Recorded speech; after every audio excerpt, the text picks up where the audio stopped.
Last ভিডিওতে আমি show করেছিলাম ঈদ ব্লগে যে আমি কিভাবে লাচ্ছা সেমাইটা ক্রিয়েট করেছি। তো চলেন দেখে আসা যাক আমি কিভাবে এটা মেক করলাম। ফার্স্টে আমি নিয়ে নিলাম দুধ 3 প্যাকেট, তারপর গুঁড়া দুধ।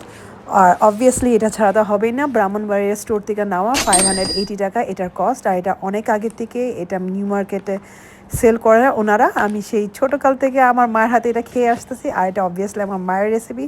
তো নিয়ে নিলাম বাদাম, কিশমিশ, কাজু বাদাম, এলাচি গুঁড়া, কাঠবাদাম, তারপর ঘি, চিনি, কনডেন্স মিল্ক। তো যা যা লাগবে সব নিয়ে নিলাম।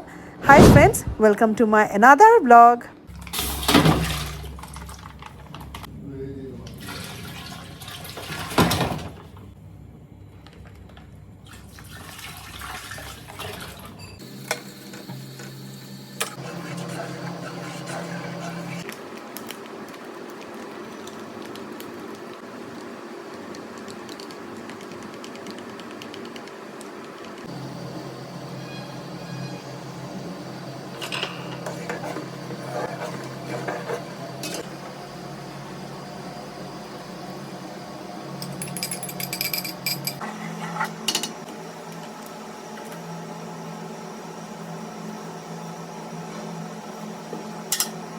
আমার মিল্কটা রেডি হয়ে গেছে ইনশাল্লাহ।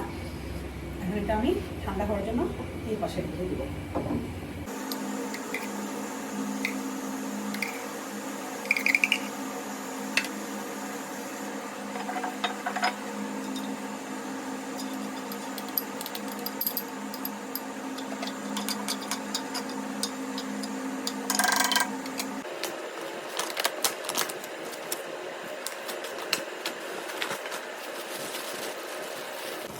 বিসমিল্লাহ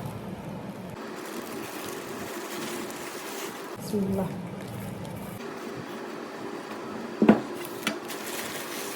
বিসমিল্লাহ।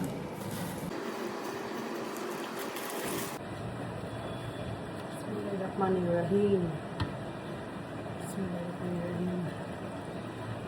দুধটা যখন হালকা কুসুম গরম থাকবে তখন দুধটা আমি ঢেলে দিব, কারণ আমার কিন্তু এই লাচ্ছা সেমাই অলরেডি ভাজা, ঘিয়ে ভাজা। তো আমার একটা কোন ভালো ঘি দিয়ে তারা তৈরি করে, তো আমার সমস্যা না। তো মাশাআল্লাহ আলহামদুলিল্লাহ আমি সরালা দুধটা, আমি যে রেডি দুধটা আমি তো সেটা ঢেলে দিলাম। আর এখানে কিন্তু অলমোস্ট আমার লাচ্ছা সেমাই রেডি হয়ে আসছে। এরপর আমি নিয়ে নিব যে ঘি ভাজা আমার কাজু বাদাম, কাঠবাদাম এবং পেস্তা বাদাম আর কিশমিশটা ছিল, সেটা আমি পুরোটা উপরে দিয়ে আমি দিয়ে দিব। আলহামদুলিল্লাহ আমার লাচ্ছা সেমাই রেডি। তো অবশ্যই কমেন্ট করতে ভুলবেন না যে আমার লাচ্ছা সেমাইটা আপনাদের কাছে কেমন লাগলো। শেয়ার করবেন, সাবস্ক্রাইব করবেন, অ্যান্ড অবশ্যই কমেন্ট করে জানাবেন আমার লাচ্ছা সেমাইটা আপনাদের পছন্দ হয়েছে নাকি না, অ্যান্ড ট্রাই মাস্ট করবেন। থ্যাংক ইউ সো মাচ ভিডিওটা দেখার জন্য, পাশে থাকার জন্য। নেক্সট ভিডিওতে দেখা হবে। টিল দেন, আল্লাহ হাফেজ।